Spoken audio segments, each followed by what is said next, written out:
जय सत्यनारायण स्वामी जय प्रभुंकर सदैच्छा पूर्ण हो आनंद एक बार हरि बोल सेवार निष्ठा परम पूज्य ठाकुरंकर लीला संगी पुरस्तम बाबांकर अनुभवर कथा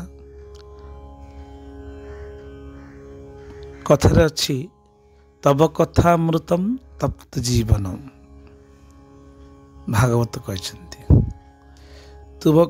तुम कथा ही अमृत आउ ए संसार रूपी जंजाल मध्य बुड़ी रही जीव को ये जो अग्नि भली तेजियान लेलिहान शिखा विभिन्न प्रकार चिंता एवं आसक्त एवं कामना वासनार जो भरी पड़िथिबा मन मध्यरे अग्नि जले ए अग्नि उद्धार होगापी शीतलता करे भगवत कथा ईश्वर कथा आमे जो शास्त्र अध्ययन करू अध्ययन करी ही ताकू परिप्रकाश करा जाए बाहर हो कि निज अंतरे हो कथार अच्छी मीठा को जेमिति खाओ सी मीठा ही दिए हरिनाम को तुम्हें जेमिति कर तार प्रभाव निश्चित पड़ो अग्नि को तुम्हें जाणिकी छुओ कि न जाणिकी छुओ निश्चित अग्नि तुमको दग्ध कर अग्निर स्वभाव जहा तेणु भगवान को कथा को पढ़िकी कह शुणिकी कह मन रखी कह से गोटे कथा शास्त्र ही प्रमाण कौन ना भगवान कथा को शुणिकी कहवा सी अलग लगेनि देखिक कहवा अलग लगेनि अनुभव करी कहवा अलग लगेनि अलग अलग हेले मध्य से भगवान कथा जेहेतु भगवान कथा को जेमिति आनंदर सहित समस्त को शुणेबा कहवा गोटे प्रकार ताकू किए जेमिति तुम्हें मिठारे गोटे प्रतिमा तैयारी करिवो ताको कान को खाइबो मीठा लागिवो तार गोड़ को खाइबो मीठा लागिवो धर्म जिभली आमर प्रभु को दर्शन करिवार जदि लक्ष्य थाए जगन्नाथ मंदिर को जावाई जो चारिटा द्वार थाए जो द्वार जाऊच जाओ लक्ष्य हूँ जगन्नाथ तेणु आमे भगवान कथा शुणिले मध्य आमर कान को प्रभुंकर कथा ही पवित्रता कराए एवं मन को पवित्रता कराए आसंतु पढ़िबा शुणिबा से सेवा निष्ठार कथा श्री श्री ठाकुरंकर निष्ठावान सेवाकारी मध्य पुरुषोत्तम बाबा अन्यतम तांको ऊपर दिया जाइथिबा सेवा को से यथा समय करती कि शीत कि वर्षा वर्षक 365 दिन रात्र 4टार उठी स्नान करी झांझ बजाई आश्रम परिसर रे बुली ठाकुर को पहुड़ उठाती उठ उठ श्याम शेष है निशी हे ब्रजशशी गीतटी झांझर ताले ताले गाई बुलू थांती आश्रमर चतुर्पार्श्व ठाकुरंकर मंदिर चतुर्पार्श्व दैनिक सकाळु पूजा पर 9टा बेलू मणही कोठारे खेचड़ी प्रसाद बंटन दायित्व मध्य पूज्य पुरस्तम बाबांकर थिला प्रत्येक पात्र रे खेचड़ी प्रसाद सहित तरकारी डालमा भजा प्रभृति को एपरी भाव से परिवेषण कर दियंती जे सन्यासी ठारू भक्त पर्यंत समस्ते संतुष्ट मन रे प्रसाद सेवा करती जन्मोत्सव भली एते गहली समय रे मध्य प्रत्येक भक्त मान को साक्षात करी प्रसाद पाइछि कि नहीं बोली तदारख करती यही तो माँ रो भाव परम पूज्य बाबांकर थिला आश्रम प्रसाद सेवा बेल गड़ी जाइथिबा परे कौन सी भक्त पहुँचले तांको पखाल प्रसाद चूड़ा मुठाए फलमूल जहाँ किछि थाए पाइबाकू देई संतुष्ट करांती एथिपाई ओडिशा ओडिशार बाहर समस्त भक्त मानकर पाखरे से जड़े दरदी स्नेही सन्यासी भाव में परिचित थिले भक्त मान आज मध्य आश्रम तांकर अभाव को अनुभव करचंती सतरे कहबाक गले ठाकुर अंग संगी लीला संगी जो सन्यासी माने महात्मा माने थिले सेमानकर भक्त मान प्रति एते स्नेह थिला माँ जमी तार पुओ को खोजी बुले पुओटी खाई कि नहीं स्नेह करे। जा हो संत हृदय नवनीत समान समय अनुसार सबकि ठाकुर कृपार ही हुए। प्रथमे से ठाकुर को किपरि दर्शन कले से विषय थरे तांकु पचारिबारु सुजोग पाइथिले नारायण बाबू चंदनपुर तांकर एई किछि स्मृति किछि अनुभूति बहिटीर कथा को पढ़ी आनंद लगिला। जेहेतु पुरातन महात्मा मानकर भाव को किभଳି भाव प्रकाश करिसेंती से भाव प्रवणता सह लुह छल छल आखिर तांकर अतीत इतिहास को तांक पाखरे परसी दिले। का पाखरे ना नारायण बाबू पचारि परम पूज्य बाबा को। बाबा कही 1949 मसीहा कथा मोर सेतेबेले बयस 45 वर्ष। क्या ना पुरस्तम बाबा को 35 वर्ष थिला। जगतसिंहपुर कुलसाही बाबाजी दीनबंधु दासଙ୍କ मठरे सुवर्ण बाबा ठारू परम पूज्य पुरस्तम बाबा नाम नहीं नाम नेला परे किपरि ठाकुर को पूजा करने को हुए बाबा दीनबंधु शिखाई देथिले सुवर्ण बाबा एवं दीनबंधु बाबा पुरस्तम बाबा को पूजा करने को ठाकुर को अवधूत फोटो विग्रहटी पूज्य पुरस्तम बाबा को देथिले।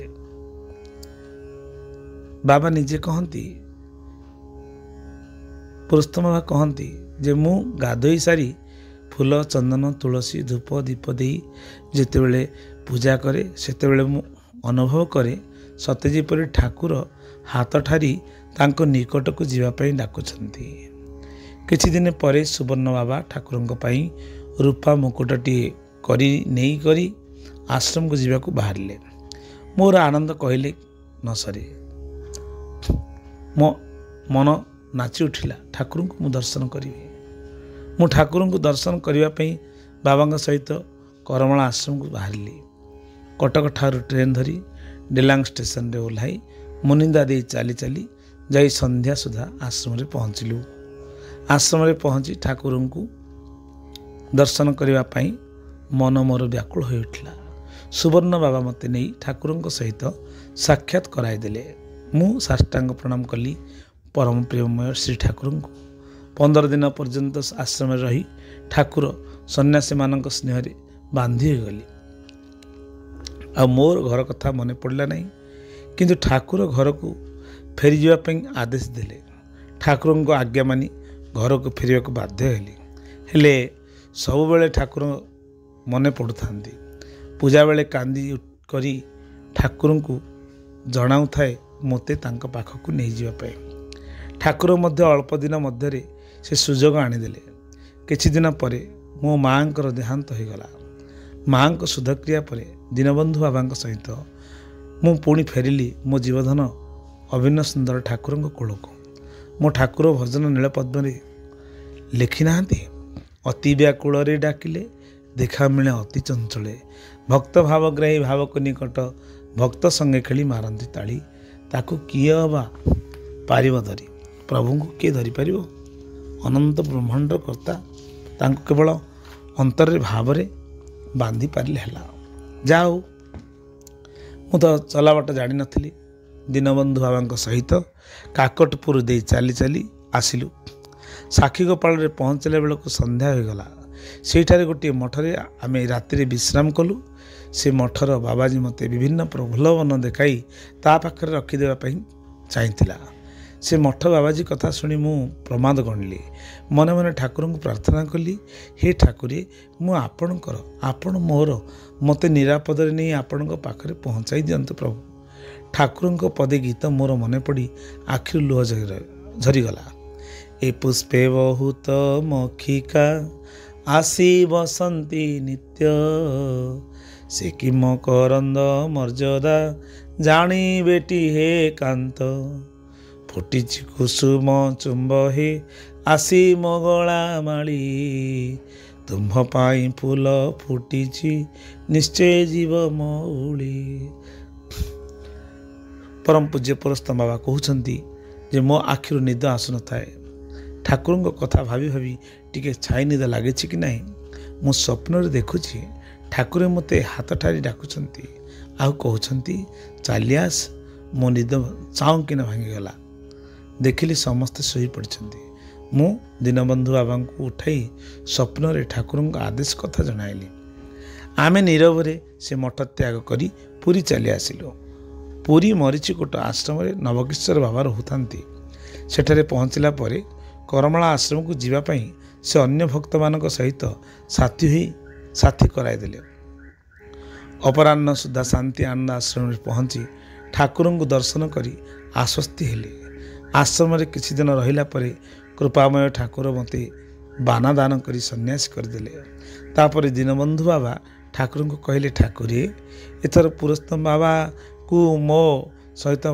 पठांतु छाड़ंतु ठाकुर डायरेक्ट मना कले कहले ना से एठारु जीव नहीं से एठारे रही ठाकुर सेवा करिवो ठाकुर सेवार ही रहिबो प्रथमे सेवा ठाकुर देले स्नान पूर्व ठाकुर पादपद्म को कोल रखी तेल मालिश करने को स्नान बेले मु ठाकुर श्रीअंगे साबुन लगाई दिए ए सेवा सुवर्ण बाबा थिला से भ्रमण रे गले तांको सेवा मु करे परम पूज्य पुरस्तम बाबा कहती अपराह्न 4टा समय मु कमला छड़ाई रस बाहर करी श्री ठाकुर को दिए समय पाइले ठाकुर को आलट चामर करे आस्ते आस्ते सेवा परिमाण बढ़िला फलमूल रक्षण दायित्व ठाकुर मते देले सकाळ समय खेचड़ी बंटन दायित्व मध्य दिगला जो सेवा ठाकुर जितेबले मते अर्पण कले ताहा मु आनंद मनरे पालन करे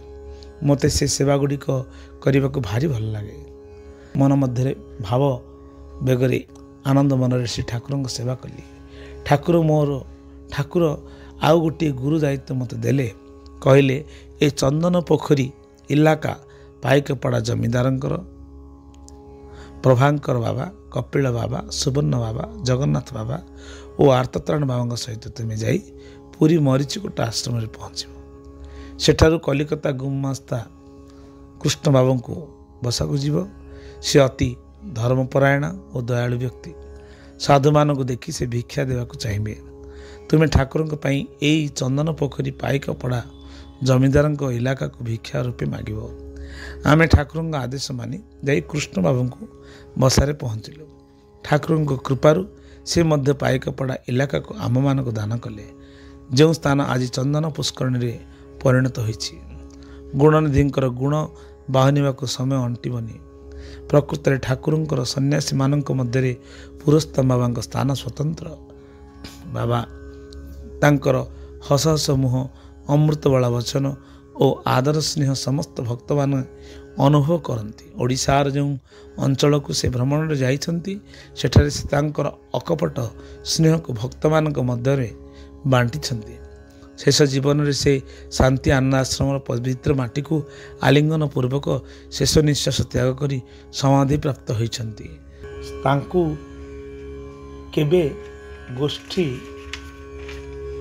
पूजा बेले भक्त माने भजन गोटे गाइबा को अनुरोध कले प्रथमे से तो मना करी बसंती अति बड़ेले लुह छल छल आखिरे ठाकुरंकर एई भजनटी को गाई बसंती भाव विनोदिया ठाकुर आहे जीव जीवन तभांग्री रे मुहि शरण गली कर कारण पतित पावन बाना तो बोली शुणिले जहूँ आश्रय करियछि केवल भक्ति पाइबी काहूँ समय थिला एभली महात्मा माने ठाकुरंकर चरण तले निजर कायमन वाक्य समर्पण करी सेवा करथिले तांको टिके मने पकई देवा पई शास्त्र लीला अनुभूति कथा ठाकुरंकर पुरातन भक्त माने ठाकुर अंग संगी माने पूज्य महात्मा मान पाखर बुझी एक कथा को लिखिथिले आमे बा कौन जानिछे। तेणु तांकरी कथा को टिके ए संसार मन मध्यरे प्रभुंकर कथा को पहुँचवा आमर कर्तव्य।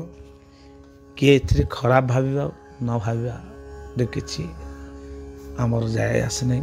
कारण ठाकुर कहते मोर कथा कहब, मोर गुणगान कर, मोर कथा शुणेब, मोर कथा पढ़ब, मोर कथा पढ़े कि शुणेब, तेबे जाइए तुम्हें मोर पाखरे रहिब। आ मो पाखरे मन थिले तम मन चलचंचल हबार नहीं।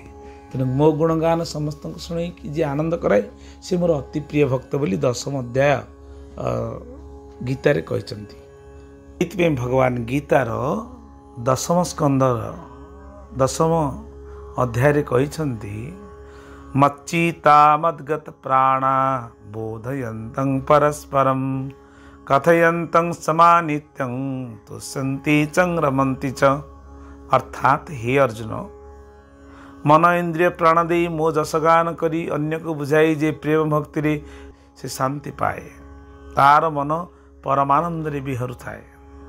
वास्तविक कथा जे मोर उत्तम गुण मान आनंदे करू थाई गान, बुझाती परस्परे से ही मो कथा हरषित होई, शांति की लभंती से जान परमानंदे थाए मन।